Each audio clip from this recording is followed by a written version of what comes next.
And hopefully it's good use of your time as you're expecting to your waiting.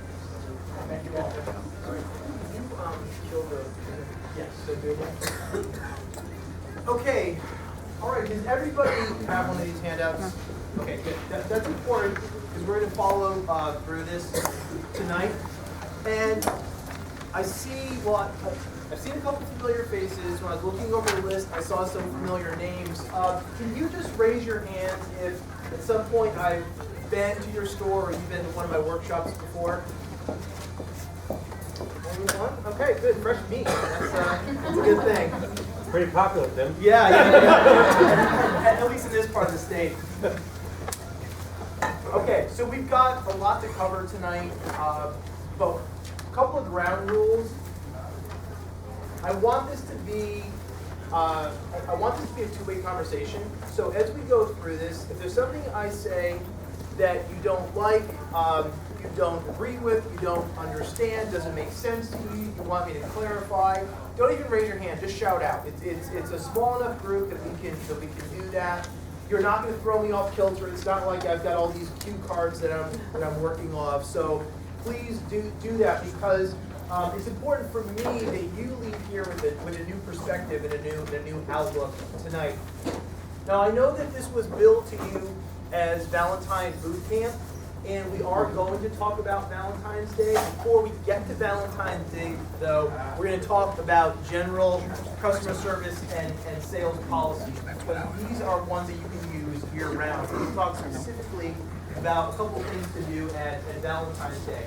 So for those of you who haven't met me before, I'll give you just the briefest background, and that helps to legitimize my standing up here and barking at you for the next 90 minutes. I've been in the floral industry for what seems like an eternity, but it's actually 22 years. I live down in Manhattan, and the way that I got started in the business was I took a job answering phones at a flower shop, well, the other flower shop in New York called Surroundings, the one down the city. And I answered the phones, I waited on customers, I did everything in the flower shop except design. I was exposed to design all the time, so I could copy that. It would take me forever, and it would be embarrassing for everybody. I could copy that, but I wasn't trained as a designer. I left Surroundings in the late 90s after I realized that there's nobody who does what I do. There's no one out there coming to flower shops or educating flower shops about business, about customer service, about sales, about marketing, about advertising. There's always a design show going on. I don't want to poo-poo them, but there are a dime a dozen. But when it comes to business workshops, they are few and far between. So I'm glad that you made the time to come tonight to attend this. I promise to make it worth your while. Typically, what I'm doing when I'm training is I'm out visiting a flower shop. Because I've been to Bill's flower shop in Utica. I typically visit about 200 flower shops a year, all over the world, all over the West, in Australia, England, Canada, and I'm there for the day, working with the entire staff. What you're going to get tonight is a sliver of that. You're going to get some of the bullet points for you to take back to use in your own store and use with your staff. Before you leave later, we want to get I want to get your business cards, because what we're going to do is email to you some of the documents that we're covering tonight, so you'll have color copies to use with your team. Okay, now, next up is a door prize. There are tickets attached to this. We're going to come around a little bit later, and we're going to grab, did we do this already? Kelly's on it, sorry. What we're going to give away are two copies of recorded webinar workshops that I've done. And this is the best-selling one that we've had in 5 years. It's called How to Be a Better Flower Shop Manager. Pretty interesting. It's 90 minutes long. The retail value on that is $100. So we'll give away 2 of those later tonight. I am going to begin by asking this question in bold. And the question is this. I know we're all kind of just hot off the heels of Christmas and still licking our wounds. How many of you, or how many $100 birthday arrangements have you sold in your store this week, or since the first? How many shops have sold more than 10? Raise your hand. Anniversary. Birthday. How many have sold more than 20? How many have sold 5? How many have sold any? 1. Okay, so tell me the scoop.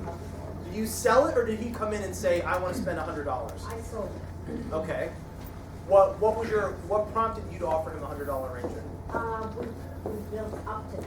He started with his story of how he ran into this old friend, and I could tell he was like interested, and he wanted to send her something because it's her birthday, and she said nothing good was going to be happening on her birthday. So we started with 75, but then he wanted it to be. And so now I'm not discounting it. You started 75, so that doesn't count. I started with 75. Right. That's my complaint. Here's what I want to know. Okay, for all of you, if I had come into your store today, or called your store and said to you, just simply, it's my mom's birthday, or it's my wife's birthday, or it's my sister's birthday, and I want to send her an arrangement. How many of you, so raise your hands, how many of you can say in good faith that you would offer me or start me with a $100 arrangement? Crickets. Okay, why not? Demographics. What? Demographics. Okay, elaborate. We live in a rural farming community. Okay. I mean, we have $100 orders, but I usually give them a broad spectrum. Okay, we'll come back to that. What are some other reasons why you're not offering it? Somebody else? Go ahead. Perceived price point. Meaning? Meaning as soon as you get $100, people say, oh, it's too much. And that can happen. I don't refute that. Here's what I'm trying to pull out of you, or just give you some different perspective.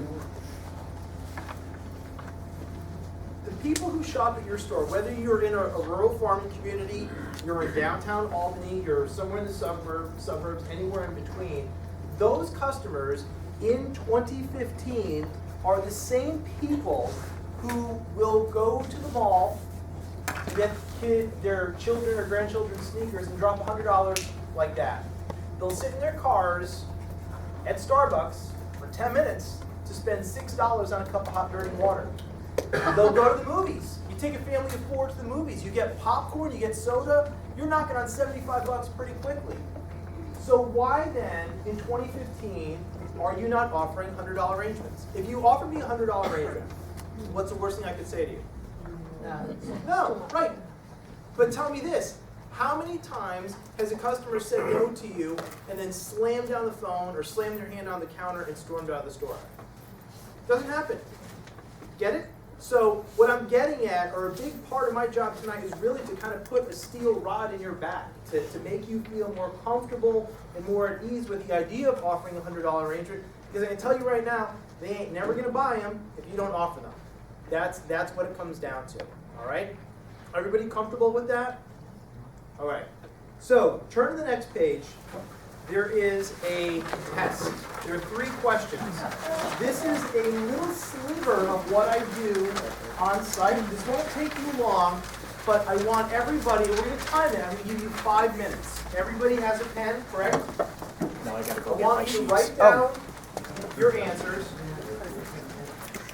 And what we'll do is we'll go back and revisit these in about an hour, and you'll want to tear up your answers in about an hour. But I want to get a snapshot of how you're thinking now. So just write down your honest answers. I'm not going to collect them. But again, take a minute to do it. And just look up when you're done so I know we can keep going.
Just about done?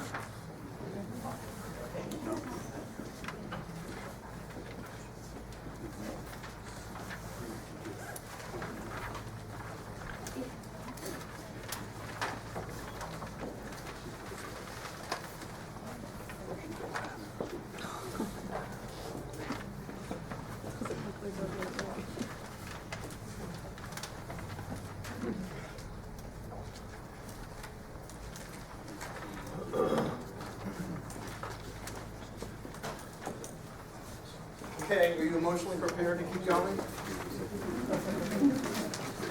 Turn to this cartoon. Next page. This in particular is a great one for you to hang in your store. This is, these two cartoons are really going to give you a whole new perspective, a whole new idea about my philosophy of selling. When you read this caption, this looks and sounds familiar. It's your whole birthday guy, right? What I want you to do is really take a look at what's going on, because the body language that is at play here is pretty interesting, and it's familiar, but what I want you to do is get a new perspective on it so you can kind of be one step ahead of your customers. So here's the backstory that I put on this. This guy did something crappy, did something horrible to his wife or his girlfriend or whatever. And the first thing that popped into his mind was, all right, I can fix this problem. I can fix it with flowers. I'm going to go to my local flower shop. And that's kind of where we meet him. So he just walked into this flower shop. He opened the door. He saw all of these choices. There were all these flowers and all these plants. And he was kind of overwhelmed. And what he saw in a distance was this woman standing behind the counter. So he immediately gravitated toward her, and you can see the way he's kind of pushed up against the counter. He's hunched over. He's intimidated, not by his guilt, but by being in the flower shop, because it's chick territory. Guys, generally aren't comfortable shopping in a flower shop. Also, look at where his hands are. His left hand is grabbing his wallet. He's getting ready to plop it on the counter to give her whatever she wants or whatever she's going to tell him. With his right hand, he's literally begging for her help. He's begging for her guidance. Are we all in agreement of that? Does that make sense to everybody? Okay. So he's asking her this question: what flowers say you're sorry without admitting wrongdoing? In a perfect situation, the next panel would be she would listen to him, take a step back, and say, "Yeah, you screwed up royally, and this is what I recommend," and suggest a $250 arrangement. Historically and statistically, it ain't going to happen. Almost regardless of what he says, she's still going to sell him a $50 arrangement. That's just the way the floral industry works. We sell from our own pocket. We're afraid of hearing no. We've kind of established that. But I'm going to help you to get over that. Okay? A couple of facts for you to ponder. Number one, my experience, because what I didn't share with you, although I started in retail and I've been training in retail, I still will work in retail. For Valentine's Day, I'm going to be on the phones 12 hours a day at a super busy flower shop in New Mexico. I'm going to be at another flower shop for Mother's Day. I was just at a busy flower shop in Canada for Christmas. So I'm always using this and practicing this. I'm not just standing up on the pulpit preaching it. I use it. So I've got an intimate working knowledge of what I'm talking about. And my observation is this: most customers don't know what they want. Do you agree with me? Yeah. And we could argue what that percentage is. I would say maybe 10 years ago, that was probably closer to 80 or 90%.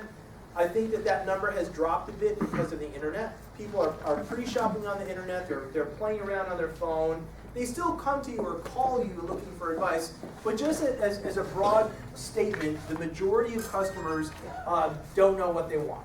Okay. Next is customers are looking at you as the expert. And this is both the most encouraging and frustrating part of the whole equation, because when I visit flower shops every week, I meet people who have been in the industry for 10, 20, 30 plus years, yet when I see and hear them interact with customers, they're still afraid, they're still cowering, they're acting almost like, almost apologetic. And what's your name? Lynn. Lynn. So I'm going to pick on you, Lynn, only because you did exactly what I'm talking about. How long have you been in the flower business? What will you admit to? 39 years. 39 years. Good for you. So even with your 39 years of experience, you're still not starting that guy at $100, right? So that's what we're going to help you get over. Because when that guy walked into your store, he looked at you or called. When you picked up the phone, he immediately felt good. Whoever just answered the phone, she's the expert. She can tell me what I need. She can guide me. I'm going to follow her lead.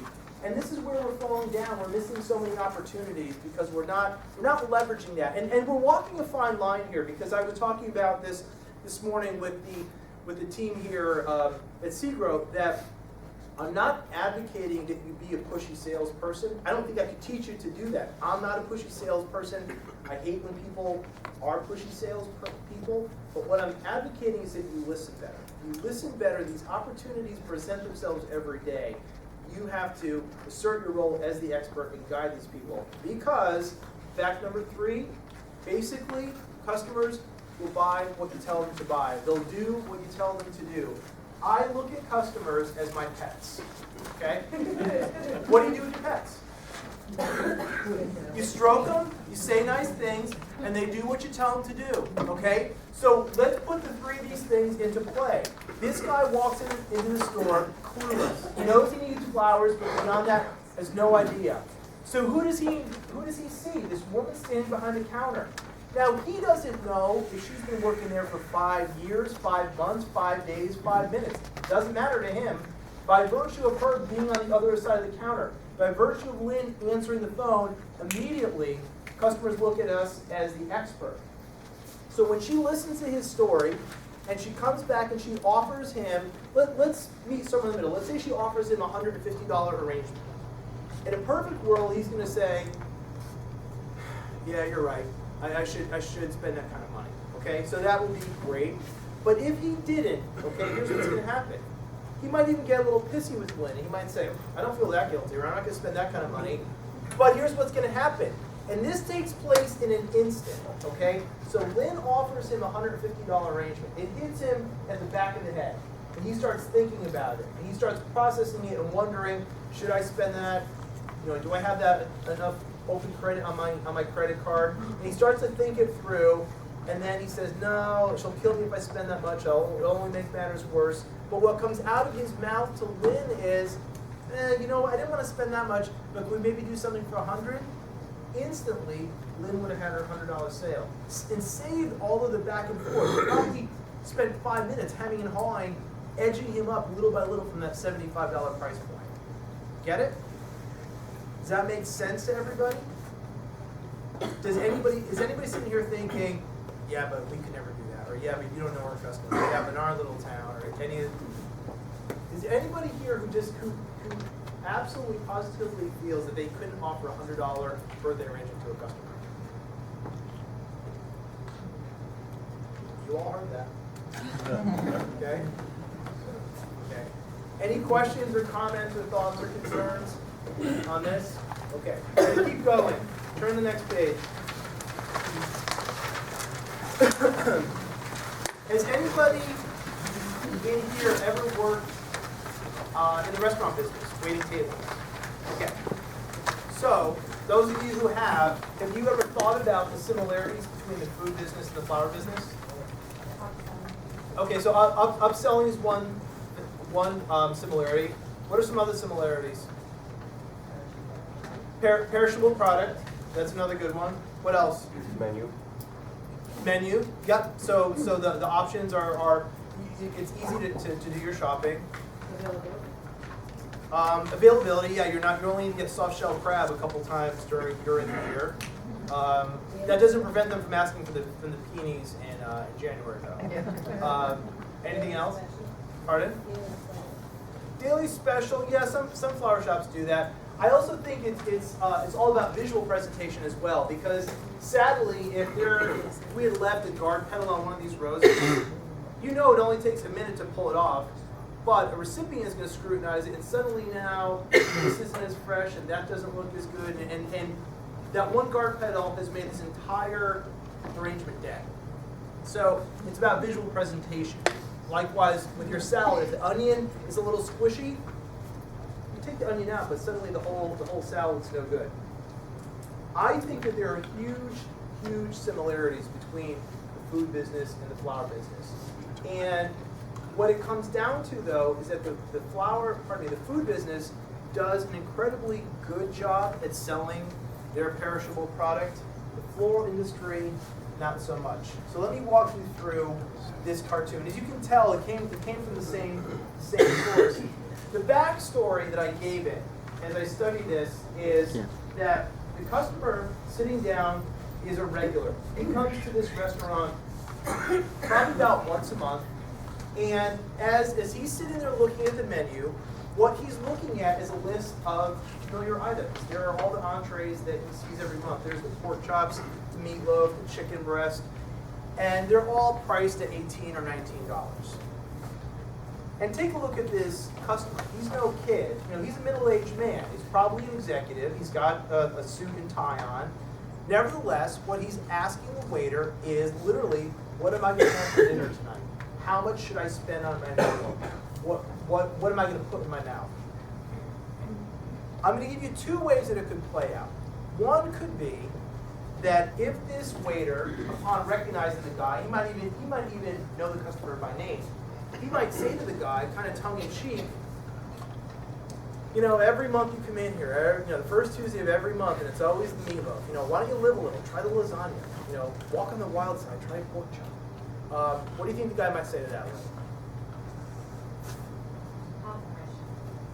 Yeah, he might ask him that, but I think it'd be easy for him to say sure, because he's moving this way. He's moving from the $18 or $19 entree that he always gets to a different $18 or $19 entree. Okay? And remember, he's asking for advice. Let me give you another version of it. Customer asks, what's going to change my life? The waiter comes back and he tells him, well, we just started carrying lobster, and we have them run in fresh every day from Maine. And they're big lobsters, they're about 1.5 pounds each. And here's the way we cook them, and here are the delicious side dishes that we serve them with. And that lobster dinner is $60. What do you think he's going to say? I'll keep two. Okay. Or he's going to say no. He's going to say, no, I don't want to spend that money. No, I'm not a big lobster fan. No, I'm going to wait. I'll wait till I come back with my wife. I'll wait for a special occasion. Okay? And both of those scenarios sound plausible, right?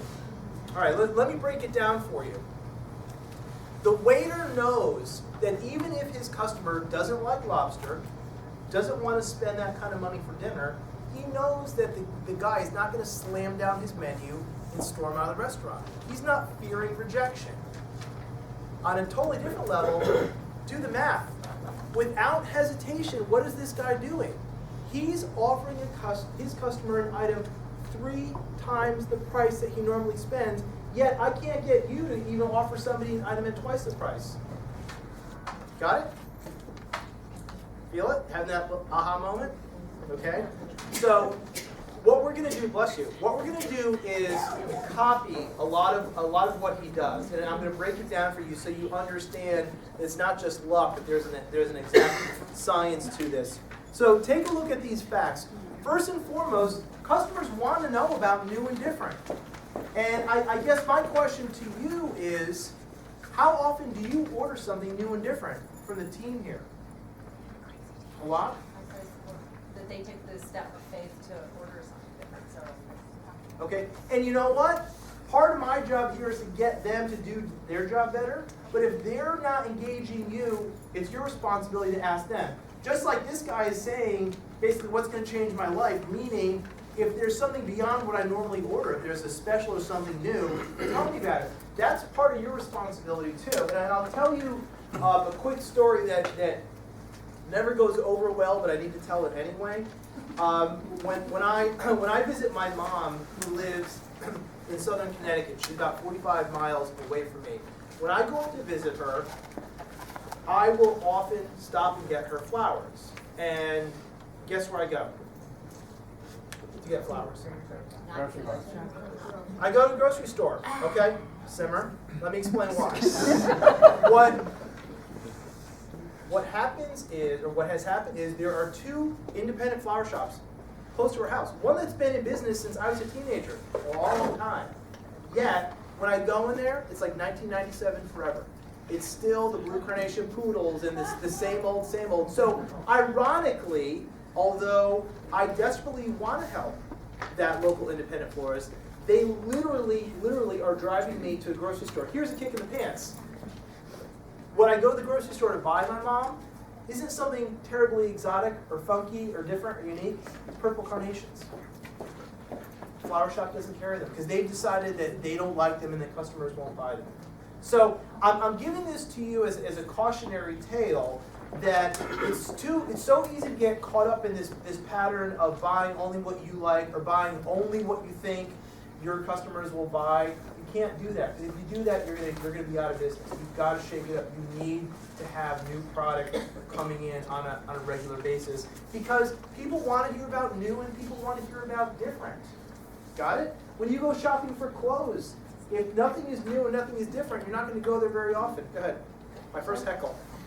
No, I'm enjoying what you're saying, right, but what I wondered was, how does that florist know that they should carry the purple carnation? How do they guess what the customer wants? That's a great question. You don't have telepathy, but my point is, you've got to shake it up, and you've got to bring things in on a regular basis, and depending on the kind of time you have, you can share that through social media, and depending on the kind of foot traffic you have in your store, keep that on a. We'll talk more about it as we go on, but keep that on a cooler. Keep in the cooler in a highly visible spot. Keep some stems in a vase at your front counter, so people want to come in and people want to see what's happening new and different.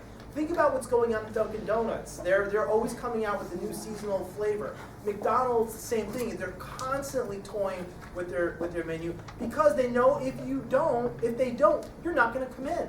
Yes, you know that they have a delicious quarter pounder, delicious French fries, but maybe if Burger King is going to offer something else, you're going to go to Burger King. So likewise, I guess what I'm asking you to do is take a step back and look in your own cooler and think, if I were shopping here, is there anything that's really exciting me? Is there anything? And I'm not talking about your design integrity.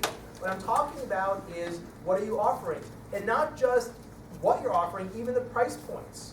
So what I'm going to glean from your comments in response to my first question, how many of you have sold a $100 arrangement? I'm willing to bet you $1.47 Canadian that if I walked into your stores, you don't have a $100 arrangement in your cooler, right? Right? So here we go again. So why don't you have a $100 arrangement in your cooler? Because we're not going to sell it. Guess what? You're not going to sell it if you don't put one out there. And if you really take a step back and think about it, those flowers are in your store anyway, right? So whether they're kept in black plastic buckets in the back or presented in an arrangement in your cooler, now when somebody comes in, they may or may not buy that from you. And I don't want to hear the belly aching, ooh, we're going to have to throw it out. No, that's a load of hooey. Watch it. If you put it in the cooler on Monday, by Wednesday, if it hasn't sold, recirculate it. Use it for funeral work. Break it down into loose bouquets. There's no reason you should throw it out. But here's what's going to happen. When I come into your store, if I don't see that, a big monster. Now, what did we decide the price on this was? I think we ballparked at maybe 175 or 200, okay. right? So, customer comes in and sees that. In a perfect world, they'll buy it. But if they don't, that becomes what I call an aspirational or inspirational arrangement, because immediately what you're showing me is that you're capable of creating a big monster arrangement like that. And what I'll say to you is, wow, I really like that, but I didn't want to spend that much, or that's going to be too big. Can you do something like that for $100?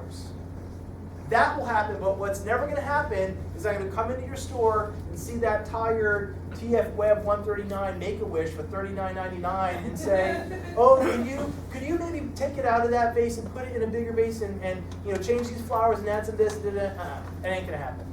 They'll look up and come down in price, but they can't do the inverse. They're not capable of that. Got it? Point number 2 is that people will spend more than you think. I probably get the most satisfaction simply from the emails and feedback that I get from florists all the time after they've been on one of the webinars. I've had them in, they've had me in their store, and they're almost incredulous that people will spend 25, 30% more every day, and without whinging, without complaining, without belly aching. And I'll tell you the little behind the scenes secret. Really, all that I'm helping them to do, what I'm helping you to do tonight, is bring the prices up to the 21st century. Because you selling $50 arrangements, that'd be great if we were doing this workshop in 1995, but we're doing it in 2015. You should be selling $100 arrangements for everyday occasions. And a $100 arrangement doesn't have to be the size of a 3-year-old. The $100 arrangement can be this big. I think, too many people think that, like, oh my gosh, a $200 arrangement, that's going to be way too big. It doesn't have to be. There are plenty of people who are happy, thank St. Martha Stewart, to the fact that, you can have a $200 arrangement that's just this big. Got it? Fact number 3 is that what you need to do, and this is a real culture change that you've got to start at your store, is you have to start thinking about selling flowers like food. Okay? So let's get back and analyze what this gentleman did. He painted a picture. He literally whet his customer's appetite, telling him the provenance, where that lobster was coming from, how big it's going to be, how it's going to be prepared, the side dishes that it's going to come with, and then he anchored it with the price. By the time the customer heard $60, if he really is a lobster lover like Lynn was, he gives a crap. I want 2 of them, right? Hold that thought. Listen to how ridiculous it would be if I made the waiter act like a florist. Ready? Here we go. He comes to the table, friendly and polite, greets the customer, and he asks, and the first thing he asks him is, when he asks him, what's going to change my life, and he says, well, I can do something delicious, 30, 40, 50. What is a 30? How does a 40 taste? What does a 50 come with? We laugh at it, it's asinine, but that's the way florists sell. I call Lynn's store and I say, oh, it's my mom's birthday, I want to do something really nice. And Lynn says, oh, we just got in some new flowers today, I could do something really nice for her, bright and cheery, 60, 70, 80. It sounds like you're working the tables in Vegas. You're just like throwing out dollar amounts. And if you really stop and think about it, what happens? Lynn's causing me to do more work, because now as a customer, I've got to come back and ask her, well, how big is that, and what's in it, and what does it come in, and does it smell nice, and does it look pretty, and I've got to do all this work.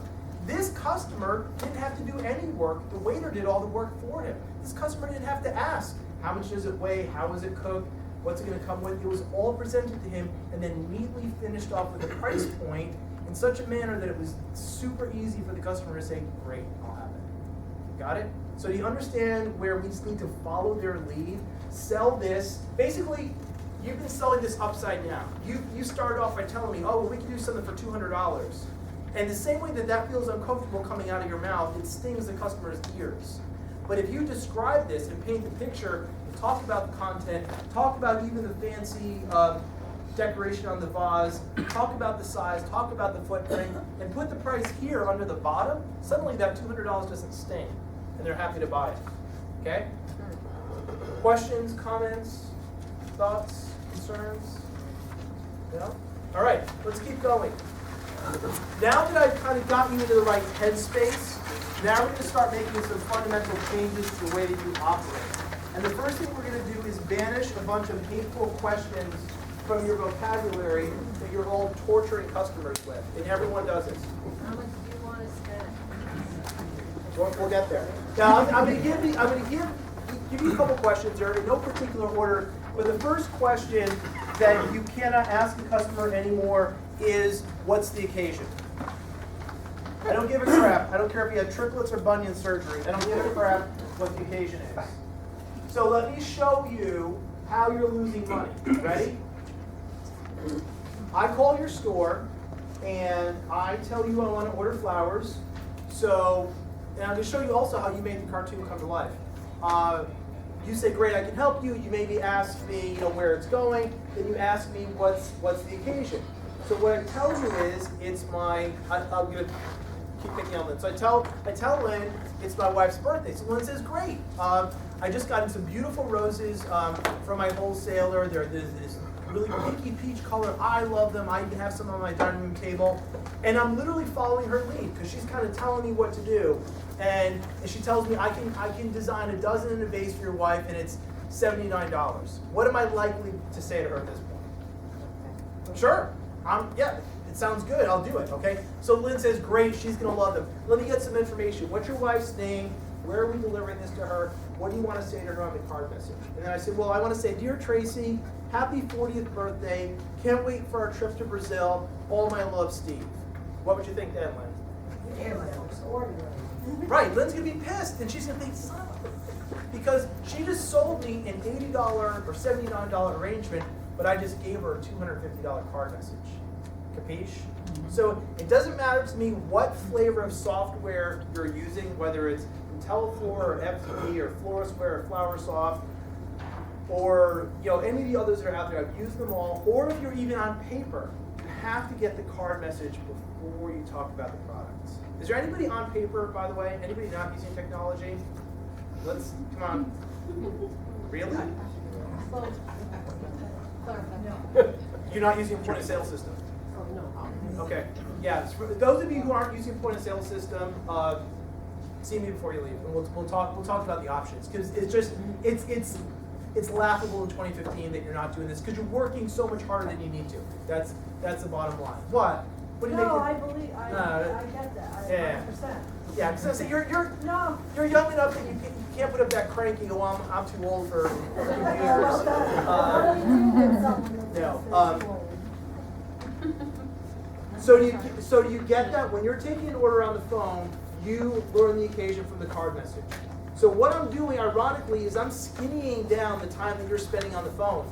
You're asking fewer questions, you're taking less time, and ironically, you're giving them this whole better level of service. It's really, I'm helping to position you as the expert. Got it? All right, so we're all in agreement on that? That one dies? Okay. So wait, so you're saying to ask the hard question as the first question? Oh no, all that you do, do you use technology yourself? Okay. So whether you're taking this on the order pad or navigating through the screen, you find out delivery information, you get the card message, then you talk about the product. So the rhythm essentially is, where is it going, what are you saying, what are we sending, how are you paying? Got it? Because the card message drives the sale. So in this situation, had Lynn not asked me what's the occasion, if she got that card message where I'm alluding to my wife's 40th birthday, Lynn could have, or she should have taken a step back and thought, all right, she's turning 40, he's dragging her middle-aged caboose to South America, and she could have offered me, as she said, 40 roses or a $250 arrangement. Got it? But you're also, I would do that with a regular customer, but if it's a known customer, I feel like a lot of them are calling you and they kind of want to ask a couple questions to feel that they're comfortable with you before you start asking them the information. Wait, who wants to ask questions? You want to ask them questions? So they want to ask you questions. They can ask all the questions they want. But when you are in control and you are driving the conversation, you cannot ask that question, what's the occasion?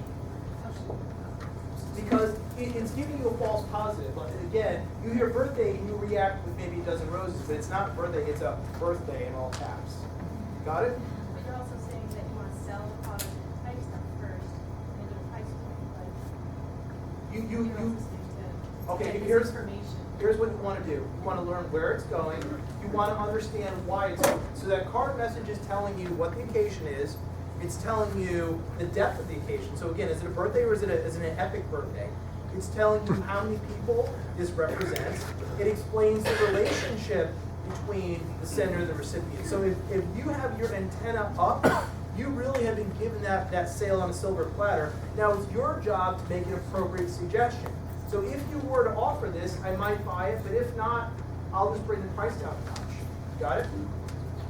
Okay, we good? Keep going? Okay, go ahead. Sorry, what if they come to the store, like on the phone it's easy to do, like where the. Right. What if they come to you? So in the store, there's a little twist, and I'm a bit of a sexist on this, but I think you'll understand when I explain this. So if a woman were to come into the store, what I would, or when I deal with a woman on the floor, if she hasn't said I'm here because of A, B, or C, what I will ask her is, are you shopping for yourself or is this a gift?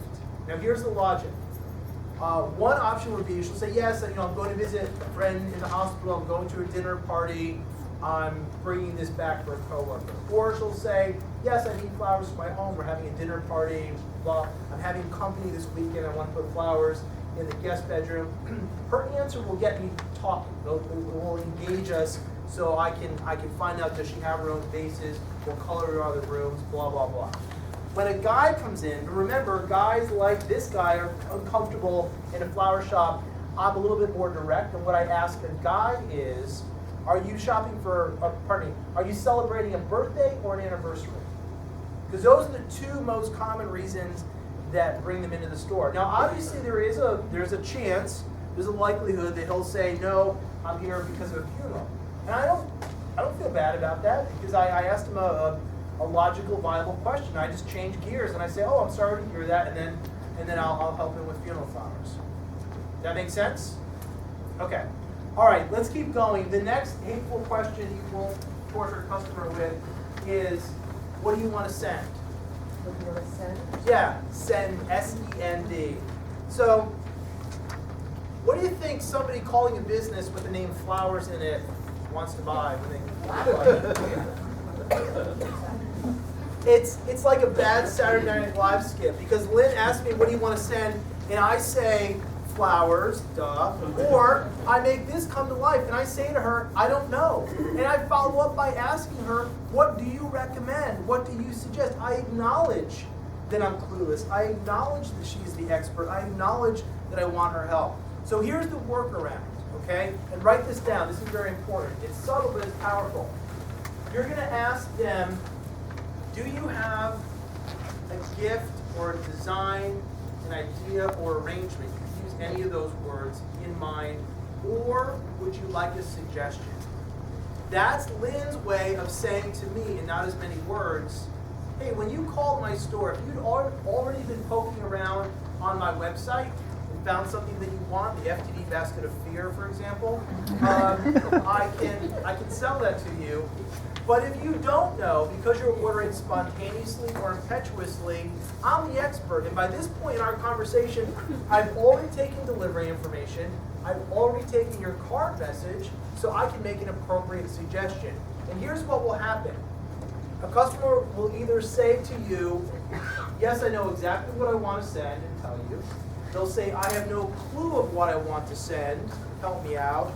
Or somewhere in between, what I call the restaurant response is they'll say, well, I'm looking at your website, the same way that he's staring at the menu. Or I usually send her pink roses, but what do you recommend? Because she's calling you from Miami. She doesn't know what you have in your store. So that's an opportunity also for you to do a little bit of inventory control. You got that extra, 2 dozen pink roses? Sell those pink roses. Got it? Everybody cool with that? Okay. We'll do one more question, and that's going to be what was volunteered by the lady whose name I can't read from here in the green sweater. Hit it? How much would you like to spend? Okay. So, how many people in here asked that question? Okay, and why are the liars putting their hands up? The others who haven't put their hands up. You all ask it. You all ask it. You try not to. Honestly, sometimes people come in and they'll just tell you a price, but a lot of times, you read the magazines, Flower Shop CSI. yeah. So The phone thing, That's me. everybody reads. That's me. she was just asking me. And I love, Okay. I like the best thing that I've ever gotten out of that is you say, oh, start high, go there. And since my sales looks, I We listen to each other and then we'll yell at each other when we'll do it. So tell me this. I'd like anybody here to name, also for just 2 other companies or stores that you visit that ask that question. How much you want to spend? Car dealerships, Maybe. we do. Yeah, I wouldn't say all the time, but I would give you that. Wedding dresses. And wedding dresses. I think those are the 2 that I could maybe see it happening. How often you shop for a wedding dress? How often you shop for a car? Good. Okay. But they still show you more expensive stuff. They typically do. Sadly, I've sat through enough episodes of Say Yes to the Dress.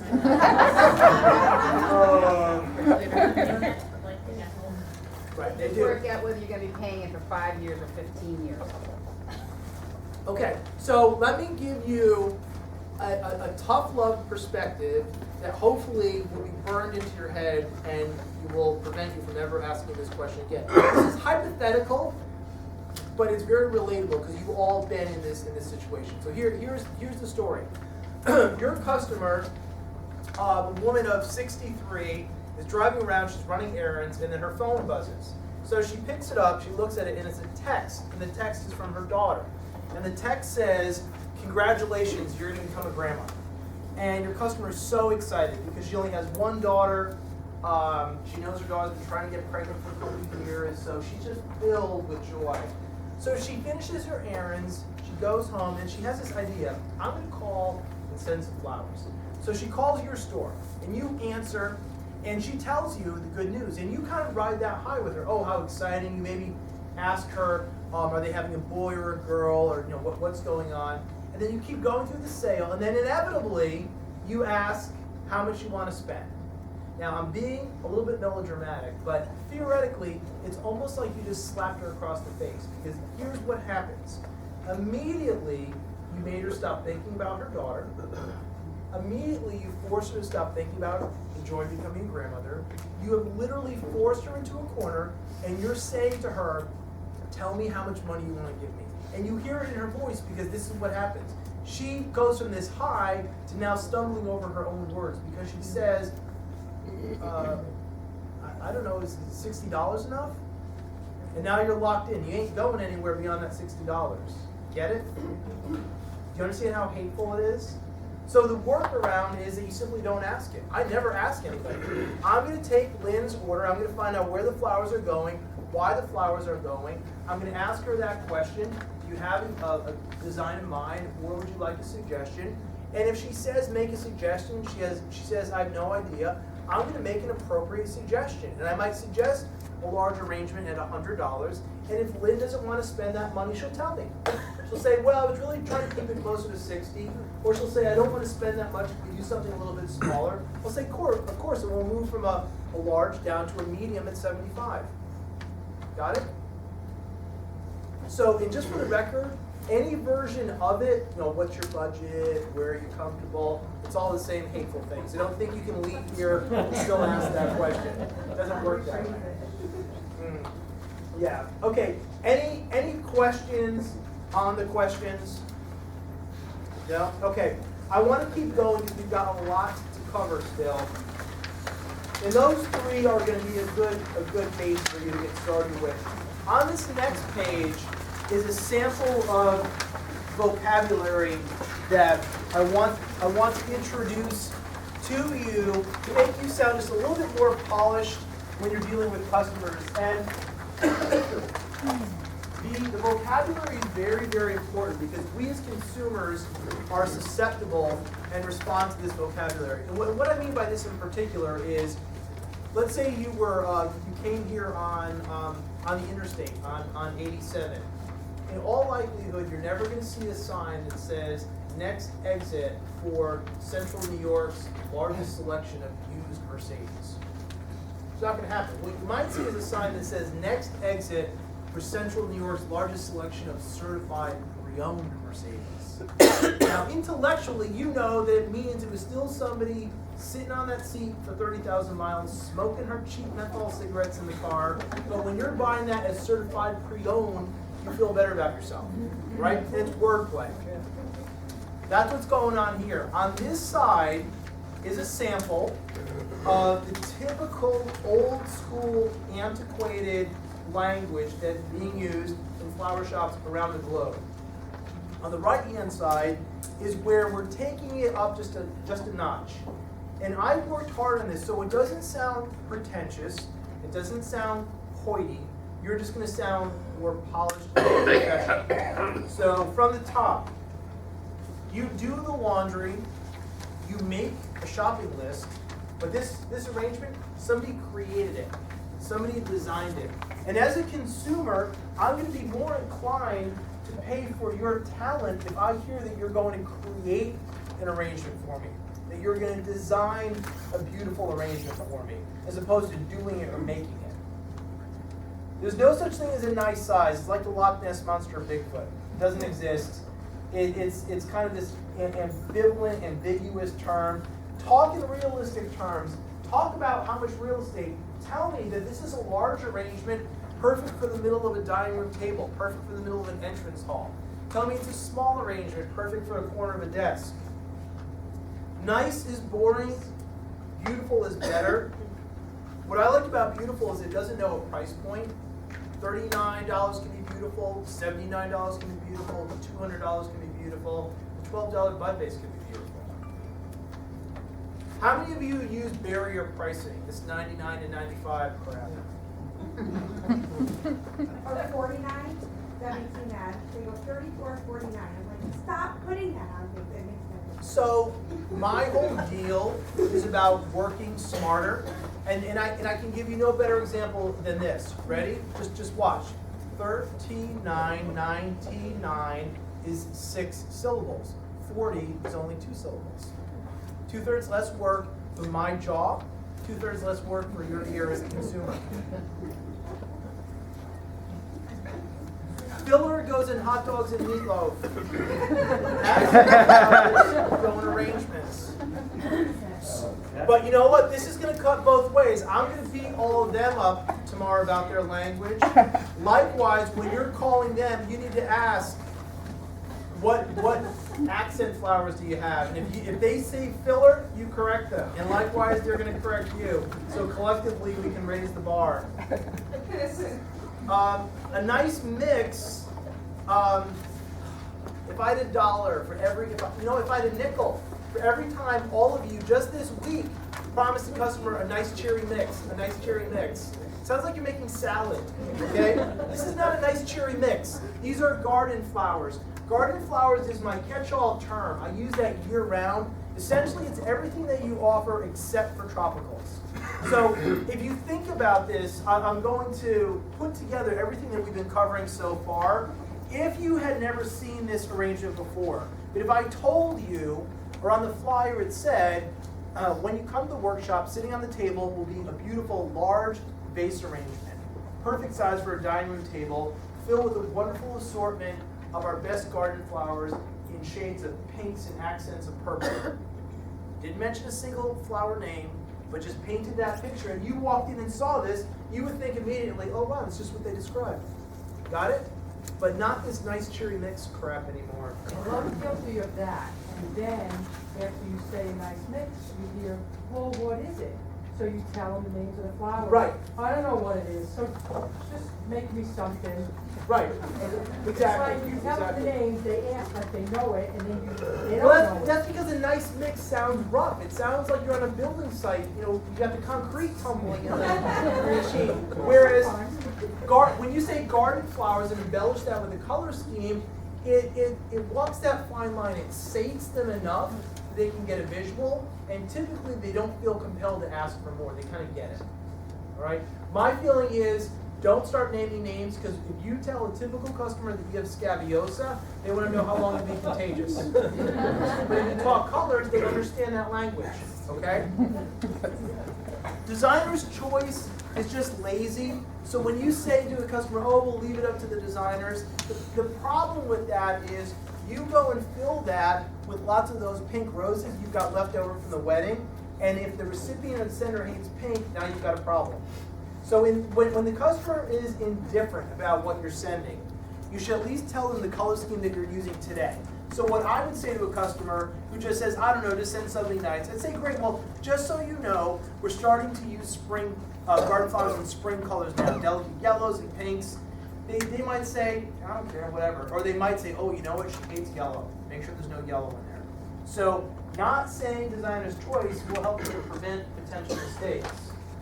A wider order, very simply put, if somebody wants to send flowers to another town, another state, another area, you don't need to get into all the gory details, talking about the technology you're going to use, the wire service you belong to. Just say, sure, we'll find a great flower shop in Baltimore, or we work closely with some great flower shops in Denver. Just leave it at that. Nothing that you tell a customer, nothing that you offer a customer is expensive. As soon as you tell a customer that an item is expensive, what you're telling them is that they can't afford it or that it's overpriced. So a customer sees this sitting in your store. Let's pretend that this is some new crazy hybrid lily that cost you $10 a stem, and the customer is admiring it. Let's face it, most of you, or most of the floral industry, because we sell from our own pocket, would say to a customer in an almost cautionary tone, oh, well, that one's expensive. Those are about $18 a stem. Sound familiar? Okay? What you can do is take a completely different approach and commend the customer for their good taste and say, isn't that amazing? That's a brand new lily. It's a that I just got in today. Those are one of our premium lilies, and they're $18 a stem. And let the customer decide that that's too much money. But you can't decide for them because it's going on their credit card. Likewise, there's nothing that you sell that's inexpensive. Carnations are not inexpensive. They're standard or basic garden flowers. They just don't cost a lot of money. They shouldn't get a bad rap. When you give a price, you have to put a period at the end. I'm telling you right now, you will never sell a $100 arrangement if you sound like you're giving yourself a wedgie when you give the price. Because if you say it's $100, they'll pick up on that instantly.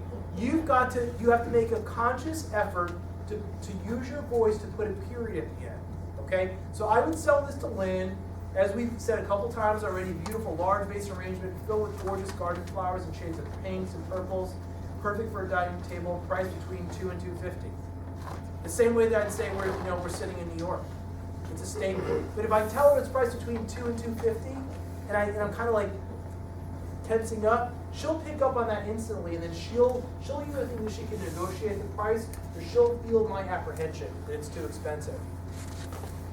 You don't have problems at your store anymore. All you have are questions. So when Lynn's taking my telephone order, she'll ask me, "Oh, by the way, Mr. Huckabee, what's the number where I can reach you today in case I have a question about your order?" Because when I make test calls to flower shops and they ask me, "Oh, what's the number I can reach in case we have a problem?" I immediately say, "Oh, do you always have problems with your orders?" Or I'll ask them, "Well, what problem do you anticipate having with my wife's order?" And then they're like, because they realize how silly and awkward it sounds. As far as delivery, down and dirty, you sell a product and then you sell a service. You sell the product, which is your designs, and you sell a service, which is delivery. Don't mix the two. Sell them separately. If a customer asks you to include delivery or gives you a definite price, you can include the delivery. But don't go out there and arbitrarily ask or continually ask customers if they want their total to include delivery, because you know what's going to happen? When Lynn asks me that, I'm going to say sure. And now that $100 order isn't a $100 order anymore. Now it's $87.14. Capiche? Okay. And finally, that last one on there, here's what happens. I call Lynn's store and I ask her, give me the real answer here. I ask Lynn, where do the arrangements start? I say, I've got a coworker in the hospital. We're not that close, but I want to send her some flowers. Where do the arrangements start? What do you say? You said I have a coworker in the hospital. Our new thing is, average hospital arrangement is $50. We can do something smaller, or we can do something more. There's a lot of doom going on there. But answer my question. Okay, so here's what happens. Lynn says they start at 35. So what's going to happen? Lynn's going to make this come to life. She told me they start at 35, so I'm going to say, great, I'll take one of those at 35. What I want you to do is always give a price range.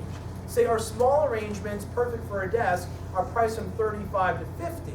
Toward the higher end, I can give you more flowers for a fuller look. By giving me that option to spend more, I'll spend more.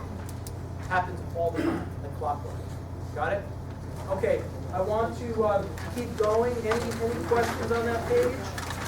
Is there any fancier words than standard or basic for the stock flowers? It does seem kind of like, eh. Well, when you marry, Vermeer sounds lovely. but when you marry it with garden flowers, so here's what happens. Lynn sells me that $35 arrangement, and like customers do, sometimes I want to have my cake and eat it too. So I'll ask, well, what's going to be in it? Is it all those cheap flowers? Lynn's not going to lie to me. In all honesty, a $35 arrangement is going to have the basics, Alstro and Carnes or whatever. So she's going to come back and say, and now I'm going to put this all together. That beautiful arrangement is designed with some of our basic garden flowers, including wonderful carnations, Peruvian lilies, da-da-da-da. It is what it is. And if they don't want those, then the dialogue should be, great, if you want some of our premium flowers, Gerber daisies and roses and snapdragons, I recommend spending closer to 50 or 60, wherever you need to be. Okay? All right, next page, finishing touches. That's Tim speak for add-ons. And here is what I know, sight unseen. Every one of you who has a website, your website generates tons of orders with balloons and stuffed animals and chocolates every single day. Yet, when customers call your store and visit your store, they don't buy them. Why? Right. I don't even have to preach to you on this because your website, literally as we are sitting here, your website is proving my point. That when a customer shops on your website and they're given the option, that tick box for the balloon, the stuffed animals, they buy it. They love this crap. They want to buy it all the time. But when I call Lynn's store, if she doesn't offer me that box of chocolates, I don't remember it. It's not in my frame of consciousness, so I don't buy it. So you're literally robbing yourselves of money. If you did nothing else, if you changed nothing else in the way you operate but this one thing, this will probably mean an extra $10,000 to $20,000 in revenue this year. So here's what happens. Old school, Lynn would ask kind of a crappy yes/no question. So maybe at the end she would say, "Oh, do you want to add anything to that? Like Tabasco sauce? Like, what the hell is that?" Or she might take it a step further and say, "Do you want to add balloon, box of chocolates, stuffed animal?" That's a little bit better. The problem is, I, as a customer, still have to think and still have to work. So I'm going to have to come back to Lynn and ask her, well, that would depend. What kind of chocolates is it? How many pieces are in the box? How much does it cost? So here's the better approach. Lynn sells me this $250 magnificent pink arrangement for my wife's birthday. Without hesitation, she just segues right into that chart that's in front of you. And the way that it sounds is this. Lynn says, great, she's going to love that. Now, as a finishing touch, I can attach the happy birthday balloon to the arrangement. They're just $5. Or Lynn might say, and as a finishing touch, I can include a box of our delicious locally made gourmet truffles. A 10-piece box is just $25. So here's the breakdown. You exercise your role as the expert. So you don't ask a crappy yes/no question, would you like some? You tell me, as a finishing touch, that's your bridge from the main item into the second item. Tell me what's appropriate, whether it's a balloon, stuffed animal, box of chocolates, whatever it is. And as you've heard me do a couple times already, give me the price. Make it easy for me to shop at your store. Because when you tell me it's just $5, time and time again, I'll say, yeah, sure, why not? And I get the emails, I get the phone calls. Florists tell me, holy crap, we're ordering and reordering helium twice the pace that we did all last year. We can't even keep in the store. We're selling balloons so fast. Just because they're doing this, okay? So you're going to get this in color. It looks a lot better in color. And I want you to put this in front of your staff. Get ready to use this at Valentine's Day. Use it year-round, but in particular Valentine's Day. All right? We're coming in the home stretch. Now, before we get into talking about Valentine's Day, I do want to go over your answers that you wrote. So let's go back to those, shall we? All right. So, first question. Customer calls your store and asks, question you hear all the time, hey, if I order flowers, what will I get for $50? Medium size, bright seasonal flowers. Okay, one more time. A medium size mix of bright seasonal flowers suitable for your kitchen table. Okay, it's pretty good. Anyone else have an answer? Anybody else care to share? Couple things I want you to notice as we go through these answers. How few questions I ask. You really don't need to ask a customer any questions at all. So in this situation, what I hear going on is a customer saying to you, I want to do business with you. Maybe you've never shopped at your store before. I don't know what you're about. So if I hand you this money, what will I get in return? And write this down. The 3 things you've got to tell them is size, container, and color scheme. So a generic response would be to tell them, for example, for $50, we will create a beautiful small vase arrangement, which is perfect for a desk. Today I can fill that with garden flowers and spring colors or any color scheme that you want. So instantly, they have most of their questions answered. Instantly, they know what they're getting for $50. And instantly, if he wants a medium or large, he'll upsell himself. He'll come back to you and he'll say, maybe even say, well, I was hoping to get something a little bit bigger. How much is a medium? How much is a large? I think it's a hard thing now is to talk to customers, because you have customers that want something big, they're old fashioned, they want something big and showy, or is it somebody that likes the new compact design? There has to be that conversation too. And expectations of what size they're. And that's a great question. And it's interesting. I deal with shops on both ends of the spectrum. I deal with some shops who move toward that look exclusively, some shops who don't do that unless asked, and some that are walking in between. So it's a good point that you brought up. Here, I'll embellish it. What you can add to that is you can come back and you can say, for $50, we can design one of our small vase arrangements, our signature look. Using a phrase like our signature look is a low and compact design. Low and compact is crystal clear, and it communicates this. Alternately, if your design style is more traditional, rather than saying traditional, which is opaque and vague, say to them, for $50, we can create a small vase arrangement, tall and airy. Got it? Okay, next one. Customer says, I don't want to spend too much, but I want to get something nice. Somebody want to read their answer? Everyone's looking down like, please don't call me, please don't call me. I said, would you want like more premier flowers or volume of work? And that's how I'm like looking for better words. Okay. Somebody else want to give an answer? I can say you can do a beautiful $50 arrangement or a cute little $35 basket. You're being such a florist.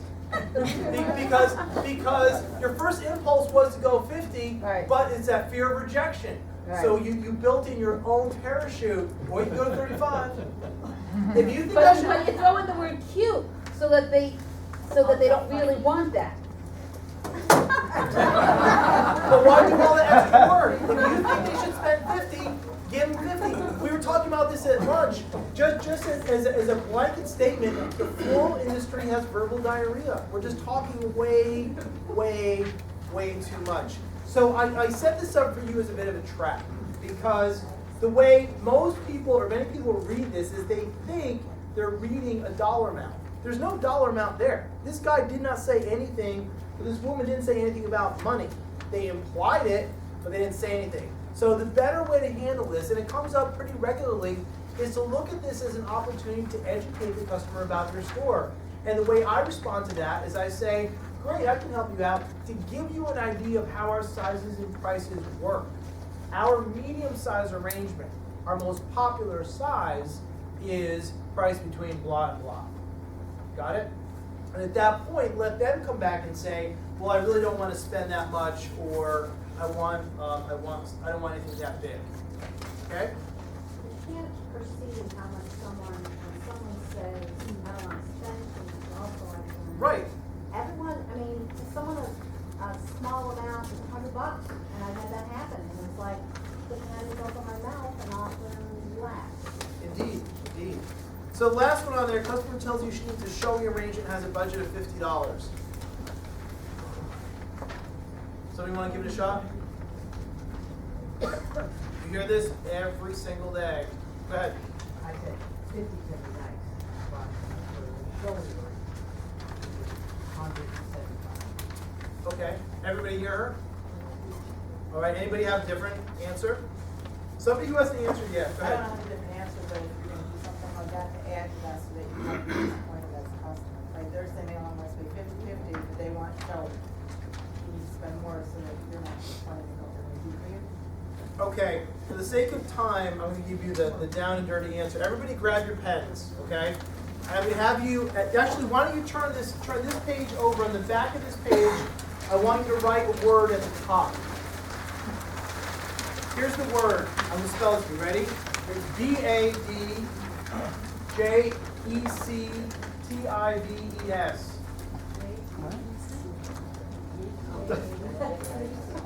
Ready? So these are crappy, hateful adjectives that you can't use anymore. Customers will use them, but you can't put them on an order. And I'll give you a list and then I'll explain my point. A sample includes showy, unusual, different, funky, special, unique, dramatic, whimsical,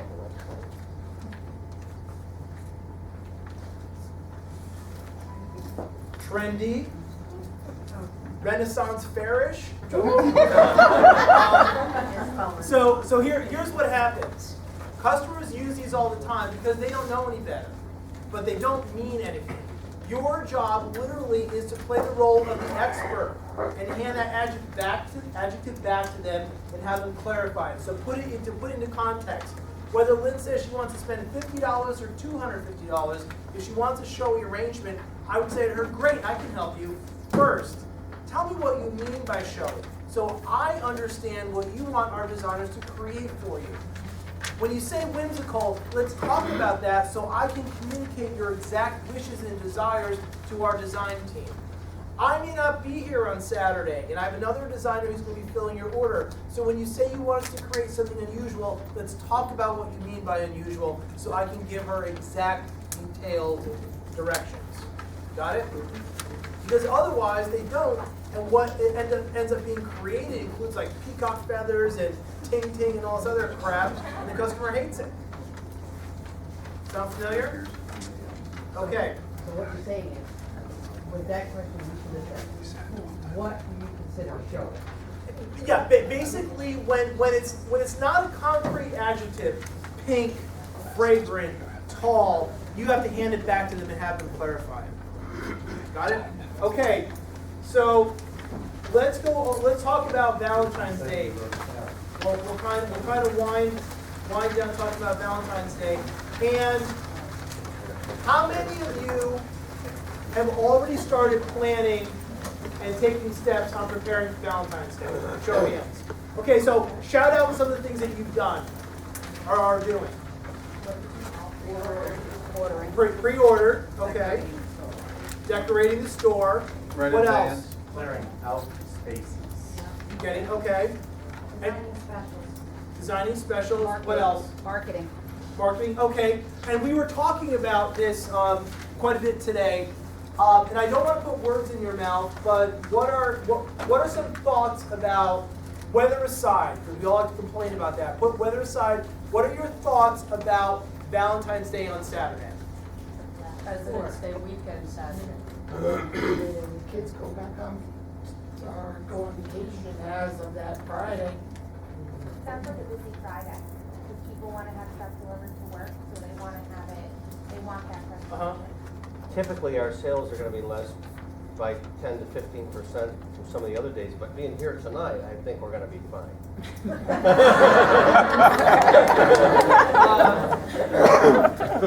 So basically, we have the luxury of time. We're more than a month out for Valentine's Day. So you, there are differing schools of thought about what's going to happen with it being on a Saturday. So we're going to help you take some steps to counteract that. Obviously, none of us can control the weather, but there are some things that you can do in advance. So let me walk you through these points.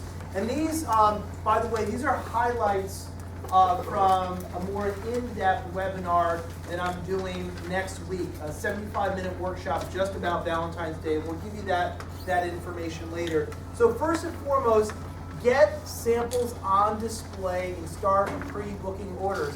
Why not have an arrangement like this sitting on your front cooler or in your counter with a sign that says pre-order Valentine's Day, or place your Valentine's Day order now for free delivery. If you want to change their patterns, you've got to give them a carrot. Can you get the guys in the shop first? Pardon? Mostly in my shop, it's women. So the pre-booking doesn't really seem to make much of an impact. But it might be pillow talk that she's going to remind him to, to order in advance. Go ahead. I saw an example of where somebody created a sample, put it on their website, and it's able to be replication. She can forward this website and says, I want these, and forward it to her student's website. Yeah, that's a good idea. Yeah, I want these. So what I want you to start doing is this, both actively and passively getting pre-order. So have an arrangement on display and make it clearly obvious or abundantly clear that you want pre-orders. But every time you are talking to a male customer for a non-funeral order starting tomorrow, you should start pre-booking Valentine's Day. And give them a reason to place the order now. So be prepared to give them a little something, whether that's going to mean free delivery or free balloon or something. But if you start doing that as part of your casual conversation, so let's say a customer calls the store, he's ordering flowers, maybe for his wife's birthday, he's sending flowers to somebody else for get well. At the end of that conversation, unless it sounds like he's in a mad rush, I'm going to say to him, while I have you on the phone, let me tell you about the specials we're offering for Valentine's Day. Or let me tell you about our featured arrangement for Valentine's Day. I'm not asking a yes/no question. I'm not asking him, would you like to pre-order? Because he'll say no. Of course he's going to say no. You'd rather be one of those fools standing in your store on the morning of the 14th. But just let him know that he can pre-order. Got it? And this is something you need to work out the details, talk about this with your staff, make this part of the culture in your store this week. And even if you can pull 100 orders back, that's going to help you. It's going to help you with your buying from them. It's going to help you with coordinating deliveries. It's going to help you with even organizing the store. Okay. Tip number 2, set up a writing desk. I've been in too many flower shops at Valentine's Day where it's just a mob scene. Everyone's trying to rush the counter, and I realize that not everybody has the luxury of space, but if you can find the space, get a desk, go to a flea market, buy an old desk, get it set up in a space away from your register, out of the flow of traffic, get it stocked with the cards, and if you're selling cards too, it's a great spot to have them above that. And direct customers, tell them, and obviously I'm talking about crunch time, on the 13th and the 14th, tell them we've got a writing station set up for you over there. It makes it easier for them. It's where you're managing the flow of traffic through your store. It makes a huge difference. It sounds like a no-brainer. Try it. It makes a huge difference. And is anybody doing that now? Okay. And do you see a huge difference? Yeah. Yes, but we have them. Right. You've got it. They don't have the time to Right. market. You've got to point it out. You've got to do that continually, but it will keep them from gathering, like a logjam at your register. Point number 3: stack your cooler with higher price points. Very quick story that I want to share with you that I was telling the group earlier today. I mentioned that I'm going to be going out to Albuquerque for Valentine's Day. New Mexico is a very poor state, and this particular flower shop is the biggest in the state. They've got 5 locations. They have a walk-in cooler that's about from the end of the door nearly to the end of that wall. And it's stacked at Valentine's Day with all different kinds of arrangements. The back of it, this part is mirrored. And for the longest time year-round, what they keep in the cooler is about 12 or 15, I think they're $12.95 carnation arrangements. So it's like this horrible 1963 pyramid with leather leaf and like 6 carnations. But that's what that market likes. So what I said to them this year, I just like something snapped at me. I said, we have to do something different. We pulled those out. I got some cheap lipstick and I wrote on the mirror our new luxury collection. And I went back and talked to 2 of the designers who've been there forever. And I said, I need these. I need arrangements at 2, 250, 300. They went ballistic. It almost came to fisticuffs. They're telling me, you're out of your mind, you can't do that, you're going to scare people away, you're going to ruin the store. And I said, just do it, shut up, do it. And I've been going there for a long time. I had that kind of relationship with them. So they did it under much duress. We put them out there, and what do you think happened? 10 minutes later, Melissa, I'm going to need 3 more of those. Larry, I need, and they were like, but it was because at Valentine's Day, the rules are different. You've got guys who only shop at Valentine's Day. You've got guys who maybe are calling from out of town. They're not going to be there for Valentine's Day. You have people in a new relationship. You have people trying to mend a relationship. Everything is escalated at Valentine's Day. And you know what? I don't give a crap what the grocery stores are doing. You need to give them that wow factor. So that has to be in your cooler. Has to be on your website. $200, $300, $400 arrangement. If you offer it, they will buy it. I promise. Point number 4. This is something that we did at the flower shop where I worked. We eventually rolled it out year round because it made a huge difference. So basically, here's what happened. They would go to an office supply store and buy these colored dots. And we set up, I think we had maybe 5 different delivery zones. So we took Manhattan and we divided it into 5 different zones. We had like a red dot, a green dot, a yellow dot, a blue dot, for the argument's sake. So as I took an order, I would put the corresponding dot on the delivery tag and on the order. So now what happened was in that mad rush, especially toward the end, it made it easy to get a delivery zone designed because we put all the blues together. And when the delivery people were getting ready to make their deliveries, they knew I've got to get all the blues. And obviously a red dot is going to stick out like a sore thumb in your truck full of blues. We did that last year. We did it with Post-it notes, where we just had Post-it note. We wrote like pink ones, and it was like hot pink, and it went to like 1 through 50, and they each had just a big black Sharpie number on it. And then on the border, I would write like P2 or pink pad 2. A lot of work. But that order went on there, but then even on the delivery van, so if that arrangement somehow ended up deep in the van, you didn't have to look for the name, you had to look just for the number. This is easier, because red is red. And I don't have to do any writing, and it's just, at a glance, I see red and I match up red. So you get half a gold star for doing that, but this is a lot easier. Does anybody do this now? Because I saw some people nodding. We use dots, but not for delivery zones, we use them for your finishing touches. So when you sell, and there's a balloon that's supposed to go with it. And that's another great way. You could double dot. You could maybe say that a yellow dot automatically means there's something there. So the designer knows to look for that. The driver knows to look for that. So you say you're doing something with dots in the back? Oh yeah, we do it all the time.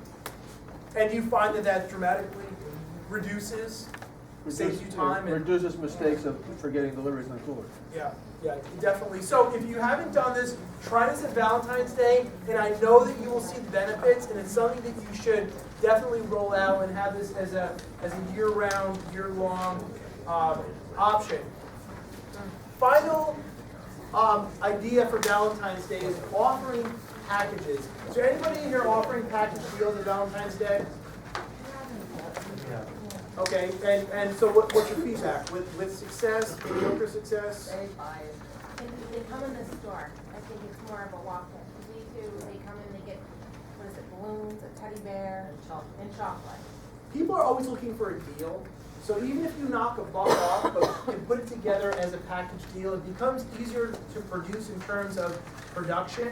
And what I've seen lots of stores do, like especially for us here in this part of the country, with the weather that it's, hopefully it won't snow, but it'll definitely be cold. putting all that in a bag, putting the box of chocolates and the teddy bear and the balloon in a bag, hiring a gopher, having a high school kid or a college kid do that. Don't have your designer spending his or her time do that. Have a gopher doing that. And putting those together, it makes it so much easier, and even that could have its own unique color. So the order knows, the person filling the order knows it's a package order, I've got to go and get that. But it just makes even your selling process easier, because at Valentine's Day, they're lemmings. They're going to buy what you tell them to buy. So when you say, we've got a featured design this year, it's a beautiful rose package that comes with bing, bing, bing, and it's $139, great, I'll take it.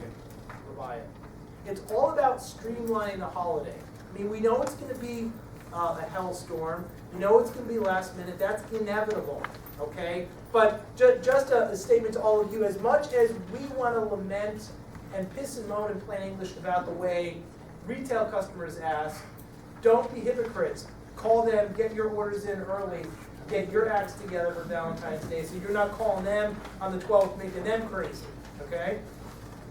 Is it better to say our feature as opposed to like our most popular? 6 Or of doesn't 1. matter? Yeah, Okay. six of 1. But if you say a special that we're offering, or our featured design, or our most popular offering for Valentine's Day is, and then you go into it that way. All right, so as we're kind of winding down, because I know it's been a long day for everybody. Are there any questions, any comments, anything that we left? This really works, do it. Thank you. Seriously. Why are you a disciple? Have you been on the webinars, or? Yes. Okay, good. What's your name? Amy, From? Christian's Greenhouse. Okay. Bobby? No, this furnace doesn't work. Yeah. It's